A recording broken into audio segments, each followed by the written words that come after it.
1 Samuel 17, a partir do verso 31. Ouvidas as palavras que Davi falara, anunciaram-nas a Saul, que mandou chamá-lo. Davi disse a Saul: não desfaleça o coração de ninguém por causa dele. Teu servo irá e pelejará contra o filisteu. Porém Saul disse a Davi: contra o filisteu não poderás ir pelejar contra ele, pois tu és ainda moço, e ele guerreiro desde a tua mocidade. Respondeu Davi a Saul: teu servo apacentava as ovelhas de teu pai, quando veio um leão, um urso, e tomou o cordeiro do rebanho. E saí após ele e o feri, e livrei o cordeiro da sua boca. Levando-se ele contra mim, agarrei-o pela barba, e o feri e o matei. O teu servo matou tanto o leão quanto o urso. Este circunciso filisteu será como um deles, porquanto afrontou o exército Deus vivo. Disse mais a Davi: o Senhor me livrou das garras do leão e das do urso. Ele me livrará das mãos deste filisteu. Então disse Saul a Davi: vai-te, e o Senhor seja contigo. Saul vestiu a Davi da sua armadura, e lhe pôs sobre a cabeça um capacete de bronze, e vestiu de uma couraça. Davi cingiu a espada sobre a armadura, e experimentou andar, pois jamais havia usado. Então disse Davi a Saul: não posso andar com isto, pois nunca usei. Tudo bom, pessoal? Você que está vendo esse vídeo aí, mais um Conjectura para você. Um vídeo que entra como um vídeo extra. Sempre a gente convida um brother, um parceiro, alguém que nos inspira, que de certa forma alimenta a nossa fé. E hoje eu estou aqui com um brother que com certeza tem alimentado a sua também. Você conhece, a gente conhece. Tem o prazer de congregar junto com esse irmão. Salve, Rodolfo. Tudo certo? Tudo certo, graças a Deus. E a gente está aqui para um Conjectura, para poder viajar um pouco no texto. Rodolfo, a gente leu esse texto aí de 1 Samuel, e uma das coisas que a gente estava trocando ideia ali para falar é sobre essa questão da identidade. Davi, ele foi enviado a uma guerra para poder fazer um trampo, levar queijo, levar pão, e de repente lá ele se depara com a cena, um gigante que afrontava o povo. E ele se propõe a enfrentar o gigante, apresenta as suas convicções, né? Ele era alguém cheio de convicção, tinha vivido uma experiência com Deus. Mas de repente quando ele chega para lutar, para colocar em prática essa convicção que ele tinha, para externar isso, então a sugestão é que ele se vestisse de uma armadura. Então a história que a gente leu diz que dentro daquela armadura ele não conseguia se movimentar. Então a tônica que eu queria trazer sobre esse texto, para a gente bater um papo, é sobre essa questão da identidade. Pessoas que têm convicções, ou nós muitas vezes temos tanta convicção de quem somos, daquilo que a gente consegue enfrentar, das nossas experiências com Deus, mas a gente acaba perdendo os movimentos, porque a gente entra dentro de uma roupa que não é a nossa. A gente entra dentro de um formato que não é o nosso. Então, vamos com tudo aí. Quando você me falou sobre esse texto e eu meditei um pouco a respeito, é um texto que fala muito claramente sobre esse negócio da identidade, mas algo que eu tenho pedido a Deus tem sido sobre maturidade. E uma das coisas que Ele tem me ensinado a respeito disso tudo é uma coisa muito básica, mas para mim é algo que está cortando na minha vida no momento. O Evangelho, o reino não é a nosso respeito. Existe algo muito mais alto do que isso. Muito mais interessante do que a forma como eu me movo é a forma como Deus quer se mover através de mim. E para acabar com esse gigante, Deus não precisava nem de Saul nem de Davi. Se ele quisesse, ele fazia do jeito dele.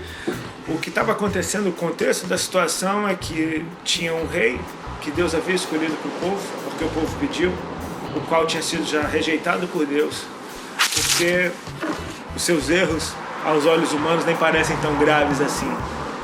Mas ele decidiu fazer as coisas do jeito dele, deixando Deus de lado, deixando aquilo que era prioridade de lado.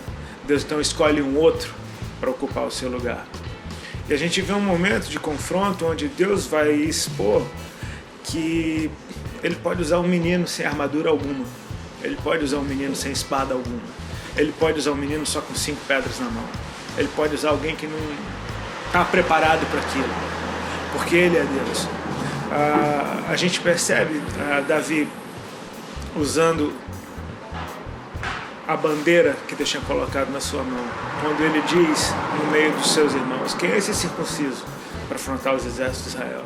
A segunda vez é quando ele está diante de Saul e ele diz: o Deus que me livrou do leão e da ursa vai me livrar desse gigante também. E a terceira vez é quando ele está diante do gigante e ele diz: você vem para mim com espadas, com armas, eu vou para você em nome do Senhor dos Exércitos. Então ele tem uma bandeira na sua mão que não é a dele, é a que o Senhor colocou na mão dele. Então, assim, mais do que a nossa identidade, a maneira como a gente se move, a gente tem que estar prestando atenção que a nossa identidade, ela é a de escolhido do Senhor.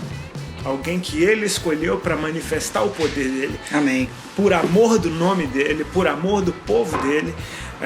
Existe algo muito mais alto do que simplesmente o meu jeito, o seu jeito, o jeito de quem veio antes de mim. Existe o jeito do Senhor. E naturalmente, Saul estava certo.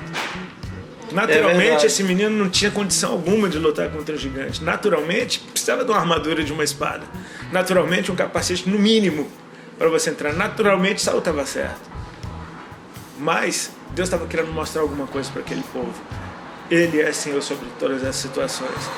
E a nossa identidade, a qual a gente precisa buscar, é tipo: eu fui escolhido para quê?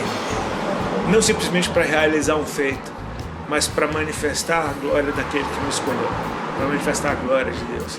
Assim, é algo que eu tenho pedido para Deus, sabe? Tipo, glória a Deus. Porque por muitas vezes fazer a vontade dele vai ter que passar, atropelar a minha. O jeito dele se mover vai atropelar o meu jeito de me mover. Muitas vezes isso vai acontecer. Essa tônica, maturidade, identidade é uma coisa que até depois da identidade, a carência de se amadurecer, né? Dentro do chamado. Uma das coisas que nesse texto me chama a atenção, assim, relacionando isso a identidade e depois trazendo isso para esse prisma, maturidade, que eu acho muito legal e é um rumo legal da gente tomar. Quando Davi disse que não conseguia se mover, a Bíblia diz que no versículo sequente, você pode dar uma olhada aí, ele diz que ele tomou na sua mão o cajado de pastor. Ou seja, isso é quem eu sou. Isso é o que eu tenho habilidade de usar. Isso é o que eu uso no dia a dia. Todas as minhas lutas foram vencidas com esse cajado. Entende? Então, assim, a questão da maneira... Tem leões e ursos que a gente mata e ninguém vê, né? Então, por isso que as pessoas muitas vezes não sabem quais são as armas que a gente tem habilidade para lidar com elas. Então, quando ele toma o cajado de pastor e toma o seu alforje de pastor, ele enxerga o ribeiro. Então, essa clareza na identidade, ela faz com que a gente perceba o ribeiro próximo, nos fornecendo o que a gente precisa, nos dando aquilo que a gente... O louco é que ele toma o cajado de pastor, ou seja, ele se adorna de pastor. E é ele quem escreve no Salmo 23, o Senhor é o meu pastor. É o meu pastor. Eu acho que tem uma relação, brother, de quando ele matou os ursos ali, eu acho que foi quando ele fez esse salmo aí. É uma guerra do Senhor. É alguém que afrontou o Senhor. É uma troca de reinos em favor de alguém que governe em nome do Senhor. Então isso não existe algo mais alto. Existe algo mais alto que, tipo, o que se aplica no nosso dia a dia aqui não é a respeito das minhas conquistas. Davi derrotou o gigante, ok. Anos na frente ele foi derrotado por uma fraqueza na sua carne. Um gigante interno. Um gigante interno. Então é o propósito das coisas, né? É exaltar o nome dele, é deixar ele fazer a vontade dele. E se a nossa identidade é de escolhidos dele, é o que a gente faça isso da melhor forma. E aí quando você falou sobre essa questão da maturidade, eu achei legal. Eu estava pensando uma parada, Rodolfo. Tem uma coisa que a gente não ganha num quarto de oração. Tem uma parada que a gente não ganha orando, não ganha lendo a Bíblia, não ganha babando no violão, horas adorando a Deus, não ganha. Que é a maturidade. Maturidade é necessário que alguém nos ensine. pegando outros textos, você olha para Apolo, que era um pregador exímio, mas aprendeu com Áquila e Priscila. Você olha Paulo aprendendo com Barnabé. Você olha Maria, que estava gerando Cristo, mas ela foi aprender com Isabel.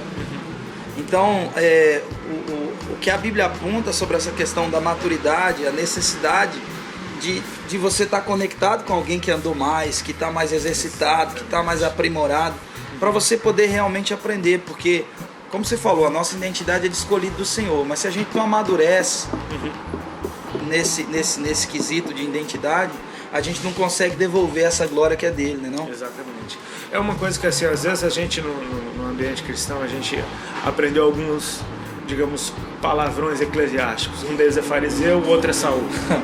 Parece que você chamar alguém de fariseu, você está xingando essa pessoa, chamar alguém de Saul, você está chamando esse cara de rejeitado de Deus. Palavrão eclesiástico. A gente não pode, tipo, trazer isso para toda a situação, porque Saul, ele está tentando agora liberar Davi para fazer algo que era ele que devia ter feito, e ele entende que alguém teve algo que ele não tinha. Ele libera uma estrutura no formato de uma armadura para que essa pessoa possa fluir. O que Deus está falando, essa estrutura já não serve. Existe uma outra agora estrutura, uma estrutura de reino, uma estrutura mais livre. A gente percebe que em momento algum Davi desonra Saul ao não usar a sua armadura. É uma coisa que essa geração ela precisa aprender alguns princípios de honra, e para isso é necessário maturidade, né? De você perceber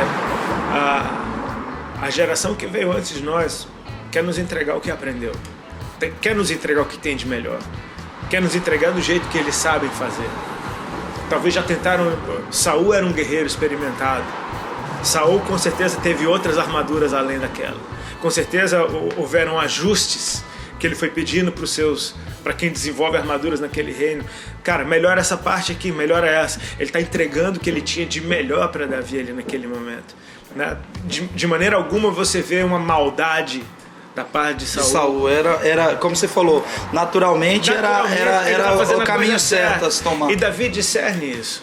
Só que ele tem maturidade para discernir.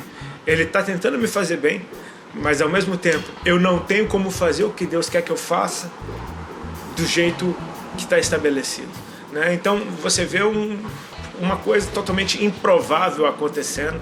Um menino derrotando um gigante, alguém com pedrinhas derrotando alguém que tem muitas armas, tipo um pastor de ovelhas derrotando um guerreiro experimentado. É doideira, mas... É totalmente o Senhor se movendo para dizer: eu sou Deus sobre isso, e tudo que vocês precisam é de mim.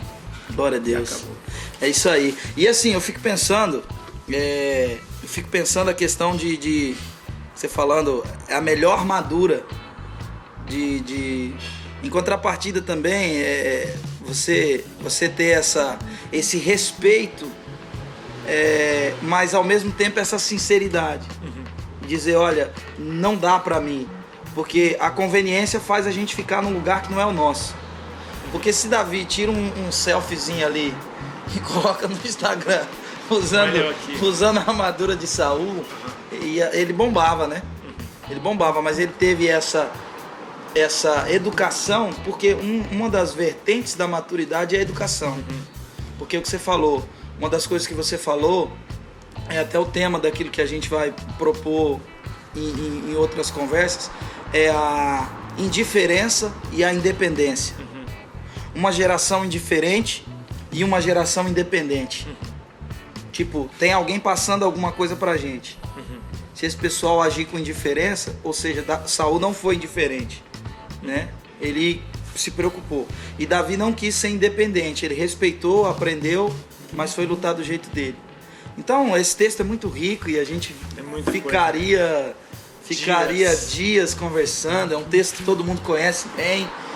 Mas eu queria, junto com o Rodolfo, deixar o Rodolfo dar um salve, mas mostrar para você que meditar na Bíblia é uma viagem, é uma coisa que você pode usar todas as ferramentas, e essa é a proposta de conjecturar, né? A proposta de mostrar para você que você pode viajar nas Escrituras, não ficar só ali, às vezes, no que o texto propõe, mas tentar mergulhar naquilo bem fundo e contextualizar aquilo para você, extrair possibilidades e vá longe nas escrituras. Rodolfo, deixa um salve pra rapaziada aí. Foi um papo bem massa. Isso é algo saudável. Conversar a respeito das escrituras é uma fonte inesgotável de sabedoria. Deus pode falar infinitas coisas através de um texto só. Cabe a nós discernir o que Ele quer falar conosco no momento, né? A palavra ela é viva, ela se aplica diariamente na nossa vida, e estar meditando na palavra, isso só vai trazer saúde para a tua vida espiritual. Que esse espaço sirva para te inspirar a meditar nas escrituras, né? A pedir para o Espírito o que o Senhor quer falar comigo nesse dia, o que o Senhor está falando comigo para a minha geração nesse tempo, né? E as escrituras estão aí para nos dar o norte, o Espírito Santo está aí para nos dar vida, e glória a Deus por isso. Valeu, mano. Tamo junto, irmão. Valeu. Valeu. É o tempo do reabibliamento. As escrituras é o caminho desse avivamento. Mergulha lá e vamos com tudo. Salve, rapaziada do Conjectura. Até a próxima. Vamos com tudo. Tamo junto. Abraço. Valeu.